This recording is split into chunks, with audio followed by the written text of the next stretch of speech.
600,000 people go missing in the United States each year. Tens of thousands remain mysteriously missing. Hey everyone, welcome back to Mysteriously Missing. I'm Justine. Welcome back. I'm Karen. Today's case takes us to New Mexico near the Four Corners. Yeah, we're talking about Lewis G. Stouffer. Last name is Stouffer, although he goes by Jim. And the date of the last contact with him was June 13th, 2017. Now, Jim dropped his girlfriend off at work in Bloomfield, New Mexico on Tuesday, June 13th, and his longtime girlfriend was working a 12-hour shift, supposedly from 5 p.m. to 5 a.m. Jim was supposed to pick her up at 5 a.m. when she got off work, but he never showed up. Right. So we're in the area of northern and northwest New Mexico. So he went missing in Bloomfield, and that's in San Juan County. It's 75 miles from the Four Corners area where New Mexico, Colorado, Utah, and Arizona all meet, called the Four Corners. They were moving or had recently moved to Albuquerque, New Mexico, which is 170 miles southeast of Bloomfield. So that's quite a drive. Yeah, if she's working, that's a huge drive to work every day. Yeah, and, she was working 12-hour shifts, so maybe he drove her up there, hung out for the 12 hours and then would drive her home until she was maybe going to get a job in Albuquerque. Or transfer, yeah. Right. So their car was found in Aztec, his car was found in Aztec, New Mexico, which is 8.5 miles north of Bloomfield. And we're going to talk about Farmington, New Mexico, which is about 14 miles west of Bloomfield. So all kind of in that northwestern corner of New Mexico. And I just want to say that Four Corners, I believe, is a super popular place for travelers and visitors. Yeah, there's some cliff dwellings, and there's a monument there. So it is a tourist destination. Yeah. Now, what he was wearing, we don't really have a good idea of what he was wearing, which we thought was a little weird since he had been with his girlfriend that morning. Yeah, you'd think that would have been reported on NamUs. But yeah, but according to his Facebook, he usually wears a cap, so like a hat with jeans and a zip-up sweatshirt, and maybe just a T-shirt underneath, just some casual clothes. Yeah, if you look at the billboard or the posters of him, you can see that he's pretty consistent in his dress. Yeah, now Jim is described as a family man who is a hard worker and loves his Buffalo, New York sports teams, including the Sabres? Sabres hockey team. He enjoys nature, which is why he moved to New Mexico, although Jim was not an avid hiker or outdoorsman. So he liked being outside, but he wasn't a hiker, and he didn't probably hunt. Yeah. Now, one of his sayings is, treat the world as all equal, love sports, love the outdoors in all phases. That's nice. Now, date of birth for Jim was July 13th, 1966, so he'd be 52 today, and he went missing exactly 1 month before his birthday. Yeah. So he was 50 years old when he went missing, because this was back in 2017. We talked about his nickname. He goes by Jim, but his real name is Lewis. He was about 5'10" and weighed about 165 pounds. He's Caucasian, and he has brown hair, although his pictures looks like maybe light brown hair or even red hair. It looked a little red in one of the pictures. Yeah, and he does have blue eyes. Yeah.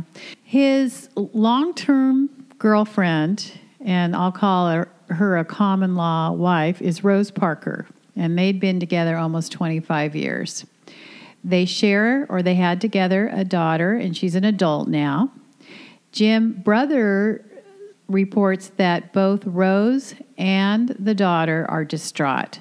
They're having a difficult time coping. It's very hard for them coming to grips with the possibility that this might not turn out well. Jim also has 11 siblings living throughout the country. That's a pretty big family. That's a big family. I don't know if some of them are half or step, but 11 still. People that are considered siblings that definitely care about him.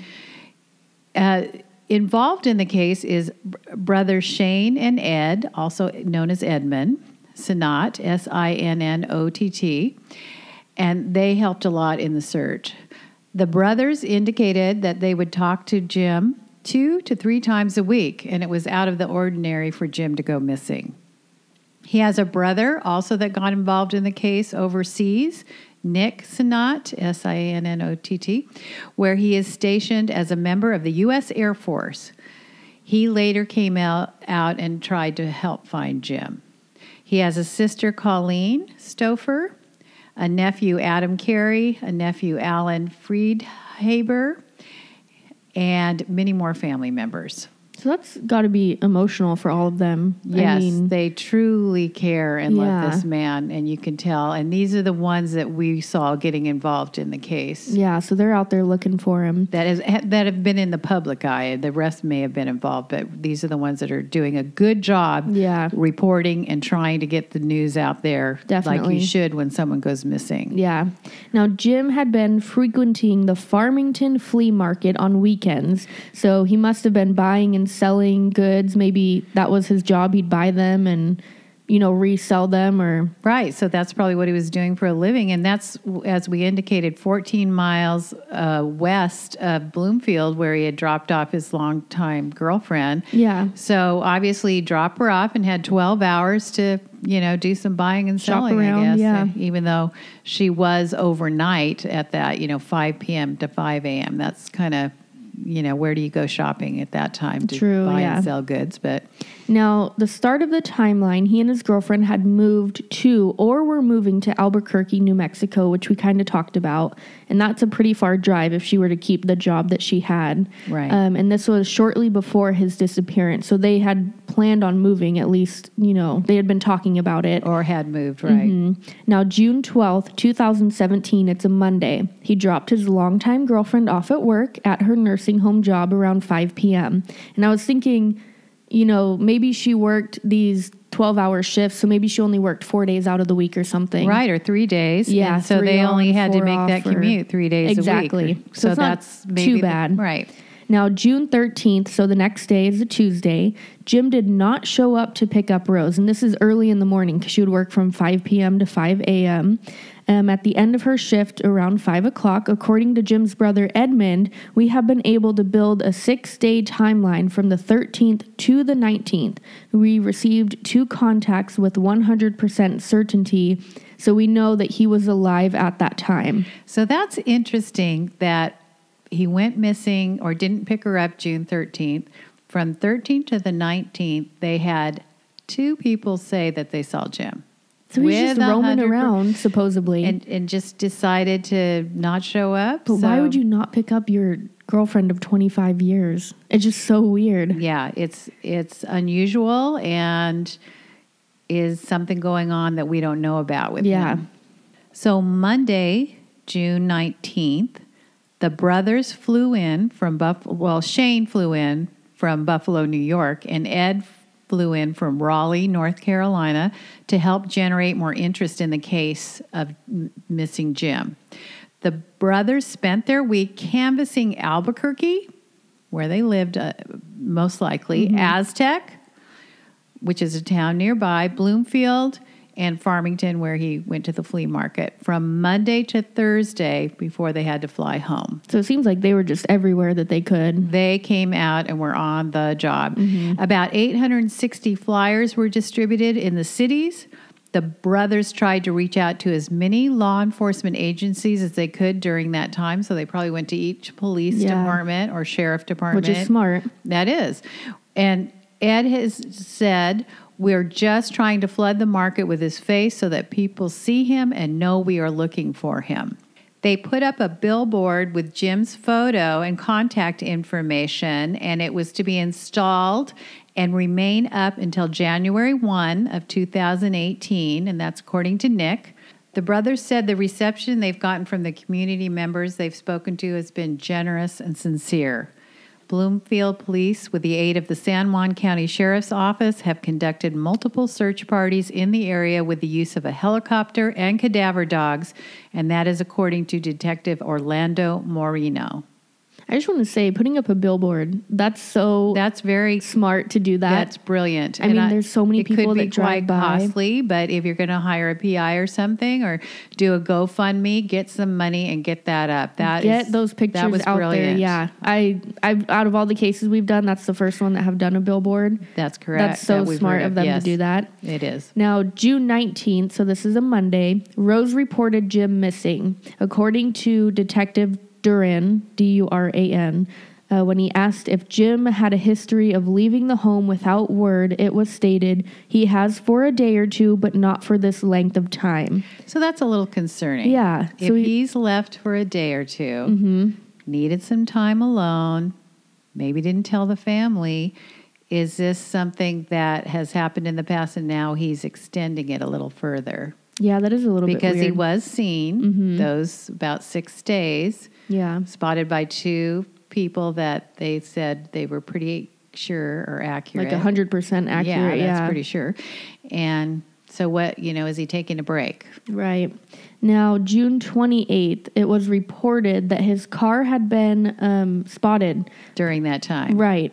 And so aside from one possible sighting, he hasn't been seen or heard from since then. So seeing him, yes. The car, possibly being seen. Maybe it was walking or something. I don't know.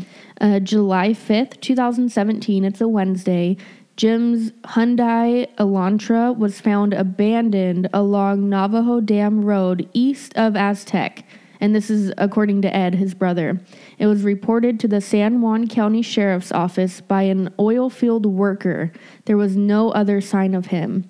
Now, this is where it's I thought this was interesting. His car was found on an oil and gas access road off of Highway 174. Authorities launched a search of the immediate area that included a helicopter and members of New Mexico Badlands Search and Rescue Team using specially trained dogs. The search, though, was unsuccessful. The car was found locked and appeared to have been there since July 1st, over 2 weeks after Jim had disappeared. Further forensic investigation of the vehicle did not turn up any relevant physical evidence. So very strange. His car is just found on this back road. Yeah, and, it was there. They were indicating that it was there since July 1st. So how do you do that, though? I mean... Yeah, I don't understand that. It's the amount of dust on it. Did they say, okay, that's 4 days worth of dust? Or had it rained prior to? And even though we're in summer here? And I don't know. They indicated that it had been there for 4 days, they thought. And the fact that the dogs went out, the rescue team went out and found nothing, makes me think somebody dropped off the car and somebody was there to drive that person out of there, because it sounds like kind of a off road. Like hide the car somewhere. Yeah, 4 days, nobody saw it except an oil worker. So is it on one of those access roads to the, oil company? Do you think, though, I mean, I don't know what the land was like, but if, you could follow footprints maybe. I know if there was another vehicle that was picking him up also, but... It's amazing. Well, first of all, what they can do with tracking nowadays, and even in the old days, when we had the Native Americans were fantastic trackers. But when you get the dogs involved, I think that scent is pretty accurate, unless there is weather conditions that, disallow that. Right. July 11th, Kelly Everett, who's the vice president and canine specialist of the New Mexico Badlands Search and Rescue Team, she took 2 dogs and 5 search and rescue team members and spent 3 hours scouring the area surrounding the location where Jim's vehicle was recovered. She's quoted as saying, "We were contacted by the state police and we conducted an immediate area search. When they call us this far along, given the statistics, we thought this could be a possible suicide." For Everett, the fact that this scenario did not prove true is nonetheless difficult. It is very important for people to have closure. Imagine going to bed at night and not knowing whether your loved one is dead. This is awful, horrible, but missing is worse. So now August, so the next month, Jim's brother Edmund had traveled from North Carolina to aid in the ground search, which turned up 4 personal items that were positively tied to Jim. He could not disclose what the items are because of the ongoing investigation, but Ed reports that a local bail bondsman, Christine Eicher, has volunteered hundreds of hours on horseback scouring the area around where the car was located. Ed and family want to express their sincere thanks to Christine for her ongoing efforts. So they did find items around the area. We just don't know what they are. So again, we were talking about tracking. Mm-hmm. Was that just scattered, thrown out of the car? Was it off the road? Was it in the car? Yeah. Or did he actually go walking into, the area, the high desert, I think is the area there. So on August 29th, 2017, they did create a NamUs case, and that's good. That was a couple months after he went missing. And then 6 months after he went missing, his brother Nick came from overseas to the Four Corners area. We're calling it the Four Corners area. And Nick is quoted as saying, we're trying to get some closure before the holidays. So it's, December. Nick traveled to several cities, including Dulce and Shama, in addition to Aztec, Bloomfield, and Farmington, distributing more flyers. He would never be gone and not contact his family for this long if he were alive, he said. Detective Orlando Marino of the Bloomfield Police Department said the agency is still working on the case, but he said there was no suspicion of foul play at this point. So as of December 2017, they're not calling any foul play. Investigators are looking into reports of a man seen with Jim around the time of his disappearance. Interesting. Moreno said. Yeah. Nick identified the man as Brennan and added that that's his first name, and that he was spotted with Jim the day he disappeared. So did he meet this guy? Maybe they were going to hang out. I find that really odd. Yes. He's with someone when he disappeared. We're seen with him right after he dropped off his long-term girlfriend. So what does Brennan have to say? They're not saying. While visiting San Juan County, Nick has been to the site where Jim's Hyundai was found, abandoned on Navajo Dam Road. And Nick hopes his visit will help renew interest in the investigation into his missing brother. It's not something people would understand unless people went through it. But what's so terrible about this is we don't know what happened to him. He's now been gone for 6 months. And I want to give credit to the press there in Aztec, the Aztec press. They are doing a great job covering this story. And also credit to the brothers to keep this in the media, a much easier case than some we've had to document what's really going on and create a timeline. Exactly. Yeah. Having that timeline is so helpful. Very helpful and helpful for people to get interested in the case. Right. Now, December 2017, it's around the holidays. Ed, speaking for the family, had said, obviously the holidays are particularly difficult and emotional for us. We just want to do whatever we can to make the public aware that Jim is still missing and for people to remain vigilant for any sign of him. Ed admits that given the time that has passed, it is increasingly difficult to remain optimistic about a positive outcome to the investigation. On behalf of the entire family, he wanted to express his deep gratitude to the community for the outpouring of concern and support during this difficult time. So again, another community that's been very helpful in a missing person case. Yeah. Now, there's another quote. We just want him to know we love him, care about him, and just trying to find our brother. And that's quoted from Shane, which is another one of Jim's brother. As far as what happens next, Detective Jeremy Duran said, we've been looking basically into any other people that may have seen him, any use of the phone, and so forth. We try to track time and establish a concrete history of who might have seen him here or there. We are currently trying to find videos so we can absolutely show he was here at this time, and we will go from there. And I like, again, that the police is involved in some of the press release and getting involved in this case. That's very helpful to get awareness to the public. And anybody in that area that thinks back at that time, if they saw Jim, Any tips would be helpful. Oh, totally, yeah. Now, Shane says, I still keep hoping he is out there. He will see this or someone will see this, bad or good. We want some type of closure. And Ed, the other brother, added, Jim, we care about you and we hope you see this and we just hope to find you. So it's really These sad. They're brothers just really love Jim. Now, Detective Duran, unfortunately at this point, with the things that we do have, whether it's foul play or not, he might turn up all right. It's not unheard of, but it's unusual. So at this point, the police are saying he might be voluntarily missing, but they're not discounting foul play either. Yeah, because 6 months out now, yeah, it's kind of unusual, like he said. It's a little bit too much missing for even his history of maybe a day or two, for sure. Now, Jim does not have any history of mental illness or drug use that we know of. So we're, I don't think they're taking that into consideration. That's not an issue in this case. So the weather wasn't really a factor when he went missing. It was highs of 86 and lows of 38. Not really any rain reported on the day he went missing.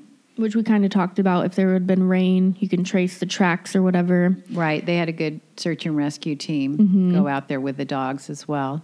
Now, the crime rate in Farmington, which is where the flea markets were at, ranked on a scale of 1 being low and 100 being high. The Farmington violent crime is 70.5, and the U.S. average is 31.1, and Bloomfield was 65.2. And Farmington property crime rate is 49.2, and Bloomfield was 32, and the U.S. average for the property crime was 38.1. So violent crime has doubled than the U.S. average in both those areas, Farmington and 14 miles east of that Bloomfield. So that's significant. On the Aztec News, which we've been crediting for a lot of this information, they did a great job. They reported on December 8, 2017, that the National Crime Information Center reports approximately 486 people are listed as missing in New Mexico. 22 people are from the San Juan County, where we're talking about. They're missing, including 9 from Aztec and 6 from Bloomfield. According to Todd Matthews, Director of Communications for the National Missing and Unidentified Persons System, the majority of missing person cases are resolved. So that means that the person came back. In some cases, a person is located deceased. Sometimes people just choose to go missing. They have the right to do that as an adult. If I decide to disconnect from my family, move on, start a new life, I certainly have the right to do that. Historically, though, the longer a case goes unsolved, the less likely there is to be a positive outcome. So we talked about, did Jim go voluntary missing? This is not like him. He'd gone for a day or two, maybe. But now with this timeline, it's been way too long. Yeah, it's almost going on a year and a half, almost 2 years. Yes, so something else is going on here, most likely. The reports include missing from Aztec, 19-year-old Natalia Atencio, and she went missing November 7th of 2017. 16-year-old Demira Inez Ray, missing November 13th of 2017, so very close. Larry White was 74, and he went missing September 22nd of 2017. Scott Allen Leslie was 54, missing since August 12th of 2017. Wilfred Wieland III, age 20, has been missing since April 3rd of 2016. Sharon Holcomb, age 67, has been missing since November 18th, 2014. Austin Phillips, age 20, missing since August 27th, 2014. James Stalder, age 57, missing since December 21st, 2014. And Alicia Brookshire, age 46, missing since September 28th, 2008. A lot of people from a small area just in the last 3 or 4 years, and continuing on, missing from Bloomfield. There's Brian Lopez, age 41. He went missing November 27th, 2017. Daish Garcia, age 17, August 25th, 2017, went missing. Colton Paul Joe, 28. He went missing in June 22nd, 2016. Damon Sam, age 37, went missing April 17th, 2017. Christopher Reed, age 28, missing April 17th, 2017. And then our Jim, Lewis G. Stouffer, age 51, missing June 13th, 2017. So what happened to Jim? You know, at first I would have said that maybe he decided to go missing for a couple days because he was kind of seen around the like area, hanging out locally, and just kind of said, I'm just going to take a break from life. and lay low. And it was odd that his car was possibly seen, and he was definitely seen. But his car was found abandoned, like. But then something went askew. Yeah. I mean, maybe he had ideas to do that, and then he kind of got into a situation where, you know, it didn't go well. I would love to know what this Brennan gentleman said who was seen with him. What were their plans? What were they thinking? Was he saying anything? I just get a feeling he's kind of a quiet guy, and he may not express a lot of what's going on with him. Yeah, my first thought going over this case, you know, he met this guy. I don't know if they knew each other or they met at a flea market. Yeah, you get to know people when you're selling and buying at flea markets. But maybe you don't know them that well, and maybe this guy... Can that be an area where you can get involved into some things that might have been stolen items sold or something in a criminal element? Yeah. And did that occur? Were they, you know, where is he going at 5 at night to 5 in the morning while his partner is at work? Rose is at work.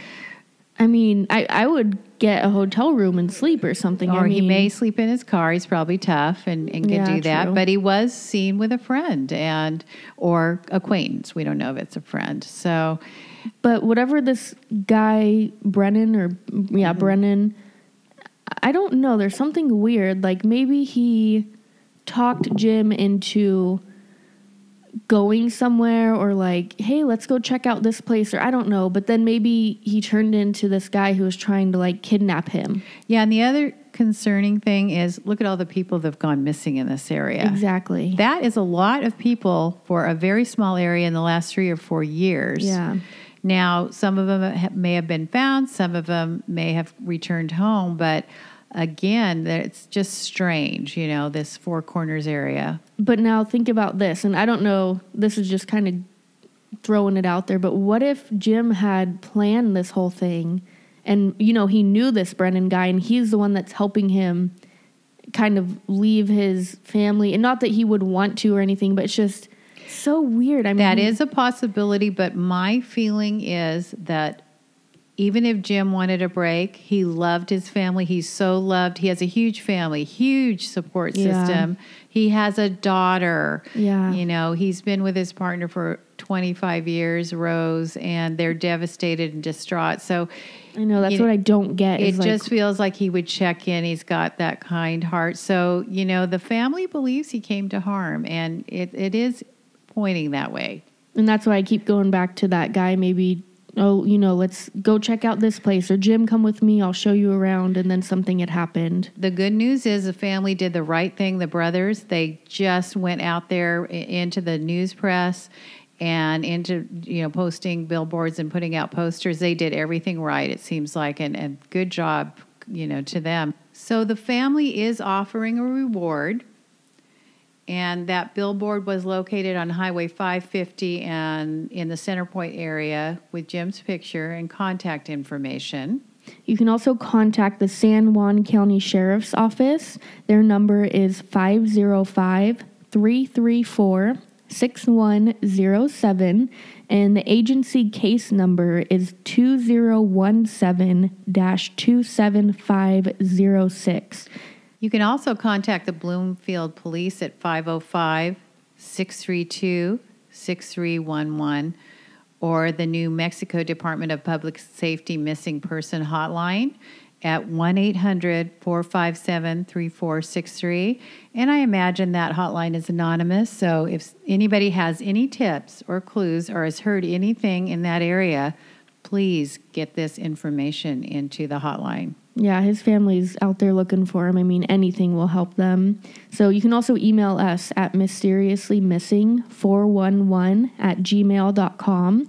We have Instagram, Mysteriously Missing. In our YouTube page, we have Podbean, iTunes. Just share it, get it out there, help this family. They're doing everything they can, but they need all the help that they can get. Yes. So thank you guys so much for listening. Thank you. Please like, share, subscribe to this podcast so that others can bring more awareness to this case and help family and friends bring their loved ones home.